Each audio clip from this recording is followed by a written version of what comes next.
Your feature branch has diverged from main. Main moved ahead while you were working. You could merge, but that creates a messy merge commit in your history. Instead, use Git Rebase. It moves the fork point to the tip of main and replays your commits on top of the latest code. So your feature branch stays separate, just rebuilt on a newer base. Then a fast-forward merge turns everything into one straight line. Let's watch. Step 1, this is the diverged state.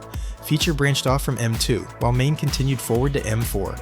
Step 2, we run. Git rebase main. Git rewinds your commits, then replays them one by one on top of M4. Notice the fork curve. It shifts from M2 all the way to M4. Feature is still its own branch, just with a newer base. F1 and F2 are replayed as F1 prime and F2 prime. New commits, same changes. Step 5, look at the log. Perfectly linear, no merge noise, just clean, sequential history. Step 6, fast forward merge. Feature is now directly ahead of main, so no merge commit is needed. Everything becomes one straight line. Let's get rebase. Move the fork, replay the commits. Merge clean. One golden rule, never rebase shared or public branches. Only use it on your own local feature branches. Thanks for watching, and if this helped, hit subscribe for more.